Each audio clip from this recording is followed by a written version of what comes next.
Hi అండి. అందరికీ నమస్కారం అండి. నేను చూపించే ఈ గుడైతే తాడేపల్లిగూడెం దగ్గరలో ఉన్న ముత్యాలాంబపురం ముత్యాలమ్మ తల్లండి. ఏలూరు వెళ్ళే రోడ్లో ఉంటుంది అమ్మవారు. చాలా సత్యమైన తల్లండి. విజయదశమి రోజునైతే ఇదిగోండి ఇలా ఉంటుంది. 9 రోజుల పాటు నవరాత్రులు చాలా బాగా చేస్తారు. ఇదిగోండి రోడ్డు మీద అంతా లైటింగ్‌తోనూ చాలా ఈ విజయదశమి రోజునైతే వేలాది మంది భక్తులతో భోజనాలు కూడా పెడతారండి అవి. భోజనాలు కూడా చాలా వేల సంఖ్యలోనే వస్తారండి. చాలా సత్యమైన తల్లి.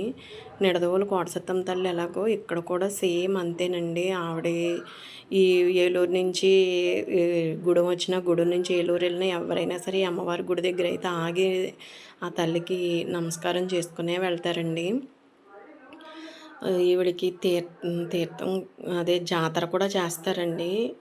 జాతర ఉగాదప్పుడు అన్నీ బాగా చేస్తారండి అమ్మవారికి. భోజనాలు కూడా విజయదశమి రోజునైతే అసలు వేల సంఖ్యలో వస్తారు. ఎక్కడెక్కడి నుంచో భక్తులు. అసలు ఖాళీ ఉండదండి. అమ్మవారి గుడి పక్కన ఉన్న ఓపెన్ ప్లేస్‌లో అయితే ఈ భోజనాల కార్యక్రమం అయితే పెడతారు. ఇదంతా కూడా రోడ్డు మీద ఉన్న అమ్మవారండి.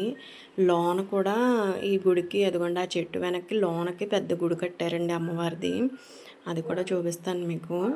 ఇదిగోండి ఈ జనం అంతా కూడా విజయదశమి రోజున అమ్మవారిని దర్శనం చేసుకుని భోజనానికి అయితే వెళ్తున్నారు. ఈ లైటింగ్ కానీ ఇదంతా కూడా ఈ రోడ్డు మీదేనండి. వేలూరు వెళ్ళే రోడ్డు అండి. ఆ రోడ్డు మీదే ఆ రోజంతా కూడా ట్రాఫిక్ అయినా సరే చాలా స్లోగా పోలీసులని వీళ్ళని బందోబస్తుతో బాగా చాలా మెయింటెనెన్స్ కూడా బాగా చేస్తారండి. ఇక్కడ కూడా మంగళవారం, ఆదివారం కూడా భోజనాలు అనేవి పెట్టుకుంటారు చాలామంది. అదే కోళ్ళని మేకలని కోసుకొని భోజనాలు గట్టా పెడతారండి ముత్యాలమ్మ తల్లికి. చాలా స్వచ్ఛమైన తల్లి అండి ఈవిడ కూడాను. ఇదిగోండి వీళ్ళంతా కూడా భోజనం చేసినోళ్ళు, భోజనం చేయలేనోళ్ళు గట్టా అందరూ కూడా ఇదిగో దర్శనం చేసుకొని ఇలా వస్తున్నారండి. ఇక్కడే సెమీ పూజ కూడా చేశారు. ఇదిగోండి ముత్యాలమ్మ అమ్మవారి దేవస్థానం అని ఇక్కడ బోర్డు కూడా పెట్టారు. ఎంట్రన్స్ కింద పెట్టారండి. ఇక్కడేమో సెమీ పూజ కూడా చేస్తారండి. చాలామంది భక్తులు ఇక్కడ సెమీ పూజ కూడా చేసుకుంటారు. కుంకుమ పూజలు కూడా నిర్వహించారండి ఇక్కడ. కుంకుమ పూజని ఇవి అన్నీ కూడా చాలా బాగా చేస్తారు అమ్మవారికి. ఇదిగోండి ఇక్కడ కొబ్బరికాయలు కొట్టే స్థలం. ఇక్కడ కొబ్బరికాయలు కొట్టుకొని లోనకి తీసుకువెళ్తున్నారు.